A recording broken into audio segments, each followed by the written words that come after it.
Good morning, Brother Randy here. On my way out doing some running locally. And, I've been watching this hurricane situation down in Houston.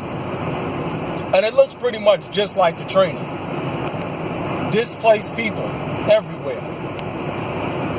Homes destroyed. No economic activity. See, people got to understand when stuff like that takes place and you're there, not only is it harder to prepare because you're dealing with a natural disaster, but you're dealing with an economic disaster also because, see, guess what? Now no money's being made. Well, who's going to work? Businesses are closed down. Gas prices is going up. You may have your electric and your water not working. All of these things are taking place simultaneously. What if you have a medical emergency? You can't get out because you're surrounded by water. This is why it's so important to come out of her and to get out and not be complacent, because a lot of people, they're still in them cities because of money. And when the money goes, what you're there for? You don't know how long these situations can take place. You don't know how long the jobs that have been affected by this natural disaster. See, people ain't going to work in a couple of days or maybe even a couple of weeks.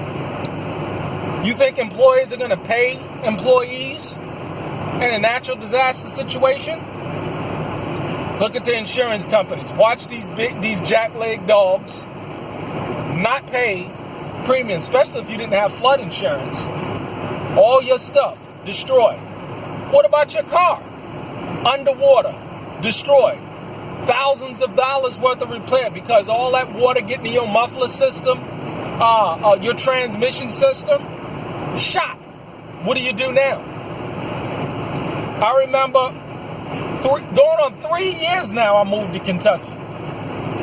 And I was saving upwards between $5,000 and $8,000 a month. But within 6 month time of me purchasing the property, I was on the property. Could I have stayed and made an extra $5,000 to $8,000 a month?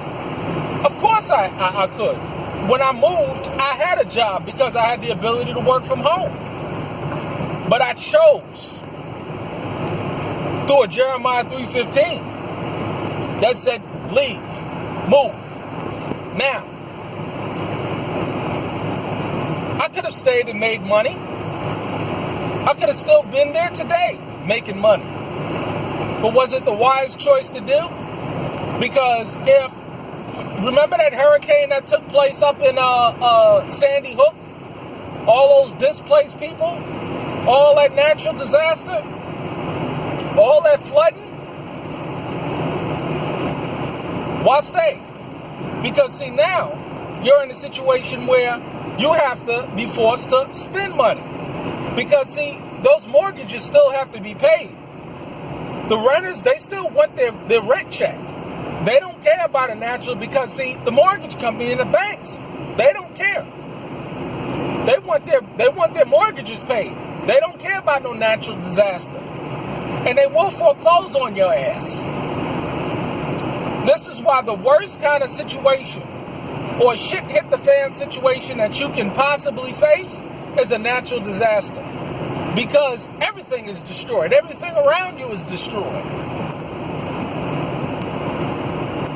Come out of them cities. Get out of them cities now. It ain't worth it.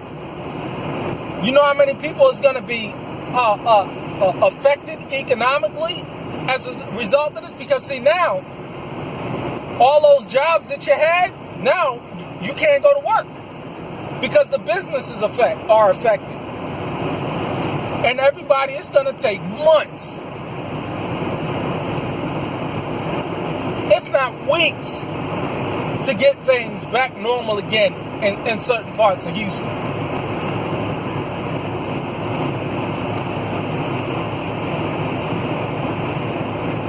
What do you do?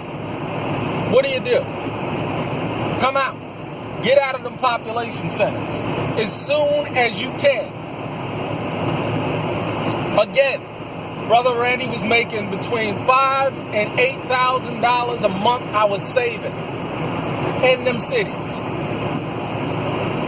There's very few people I know that is making six figures. And I left. Because I saw this thing. I saw that anything can happen. Not only an economic disaster, a political disaster, a social, but a natural disaster. Now what you have. Now what you got going on. Cars have to be repaired. No work is taking place. Supplies and things may be destroyed because of flooding. All that water damage. Rent still got to be paid. Businesses shut down. Where's the wisdom in that?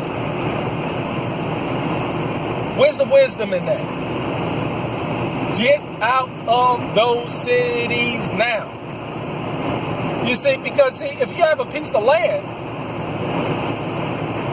you can set up tents. I look at how Pastor Fox started out. I even look at how Pastor Dow started out. I look at how following Yeshua is. We lack men of true grit today. People that are really willing to rough it. Ain't nothing to buy an old beat up used camper trailer for $500-$600 a month. Move your family into it. Find local jobs, find local opportunities, and work from there. And build from there.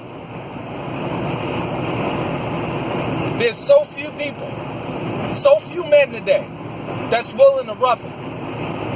We got to have our AC. We got to have our septic tanks. We got to have our central heating and cooling.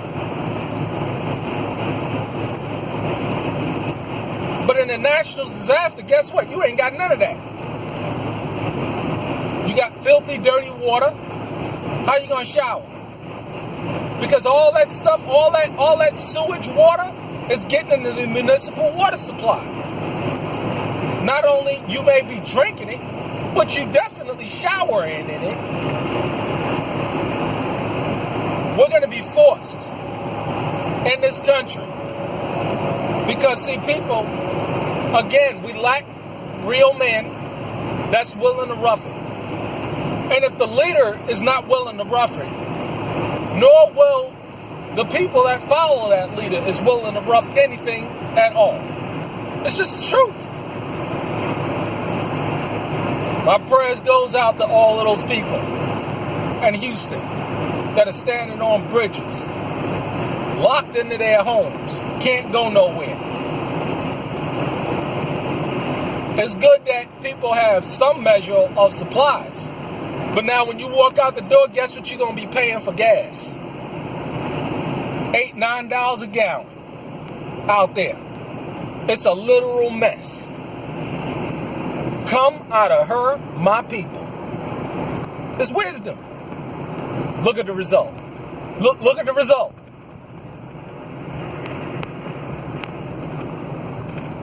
It's a shame. Have a blessed day. Shalom.